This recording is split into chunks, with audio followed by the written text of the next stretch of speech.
of my own, which certainly was set out the word that I know there's more for this. If there's any whistleblowers concerned about justice, you get it to me.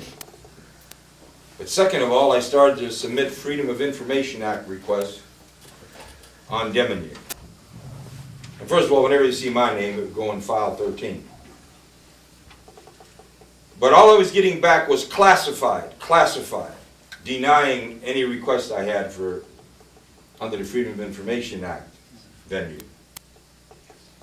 So I decided, and I checked with staff and the family, and I said, maybe we've got to take another tack here. I said, was there anybody ever tried in any court of law dealing with the Treblinka Poland concentration camp? We looked into it, and bingo, we find a man by the name of Fyodor Fedorenko, like Deminick, Ukrainian-born, ultimately come to America, grabbed by the Justice Department, tried for war crimes at Treblinka, and was acquitted. Fedorenko, so relieved, went back to the old country to visit his family, was picked up by the KGB, tried in the Soviet Union, and executed. I assure you our government orchestrated that scenario. So I take down a different tack now, and I start submitting the FOIA, Freedom of Information Act request, on Fedorenko.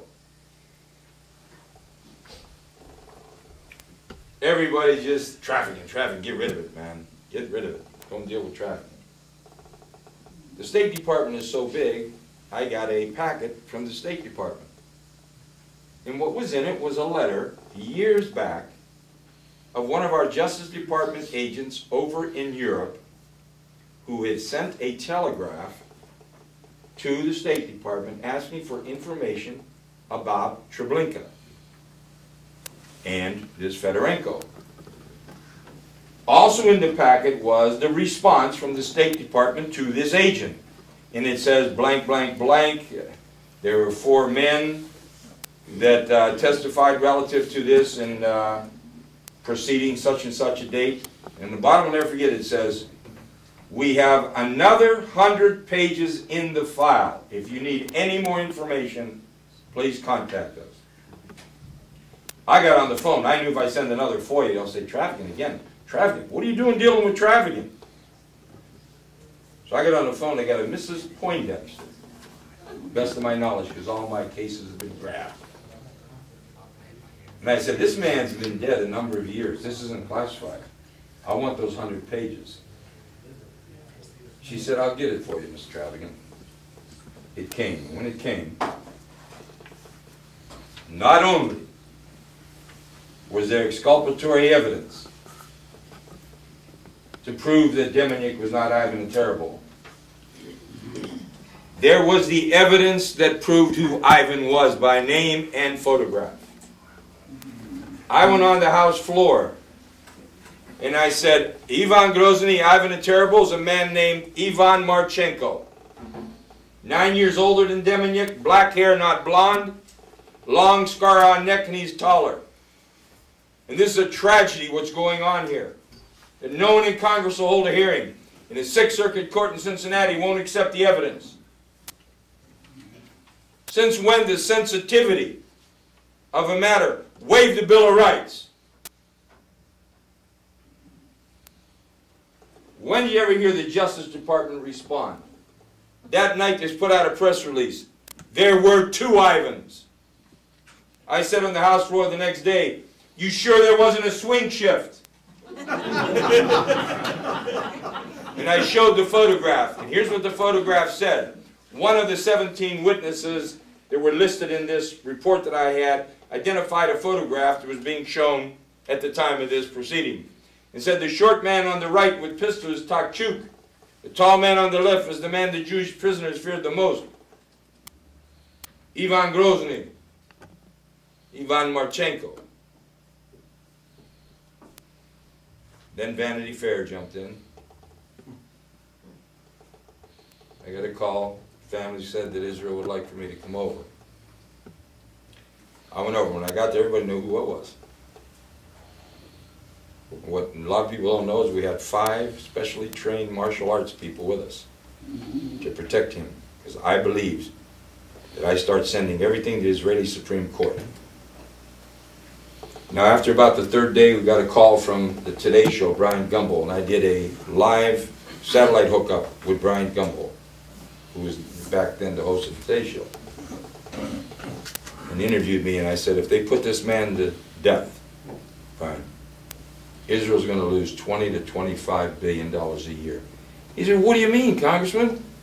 They only get $3 billion. I said, that's just the foreign aid bill. And by the way, $3 billion is $5,000 for every man, woman, and child in Israel. I said, that's only one of the bills. There's loans converted to grants, economic assistance, military assistance. I'm saying is 20 to 25 billion. $30,000 to $40,000 for every man, woman, and child in Israel, for American taxpayers, and my people don't make that kind of money working 40 hours a week. Well, thank you, Congressman. Thank you. I got a call that night that said John Deminick will be delivered to me at the airport in Tel Aviv. Take him home. When did you ever hear somebody coming off death row convicted for mass murder? And you know where the information come from, folks? Justice Department had that information. But you see, that unit, the Nazi hunting unit, was making no arrests. And everyone till this day said, well, Jim, why do you think they did it? I know why they did it. They weren't making any arrests. They were subject to maybe having the program even eliminated. Now they not only made an arrest, they made one of the biggest arrests in the history. They had Big Guy Island. Man, I fell on the other side of some power. And I knew that I would go to prison. I could have had a pardon in 9 months, sent back the message to shove their pardon up their assets.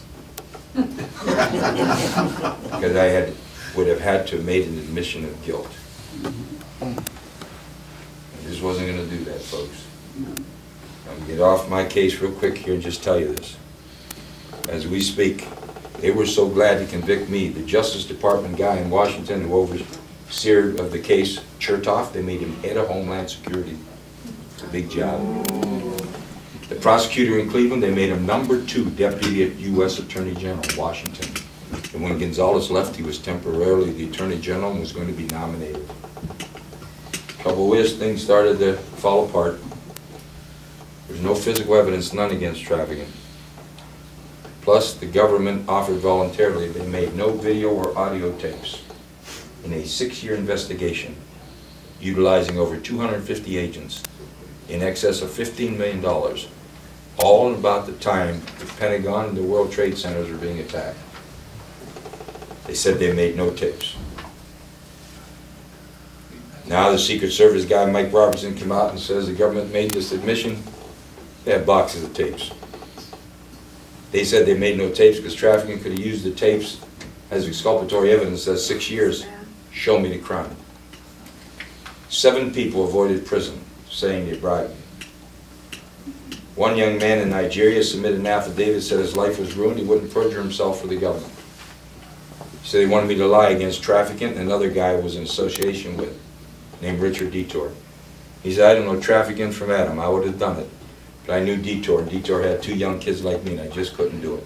A black fellow that stood up.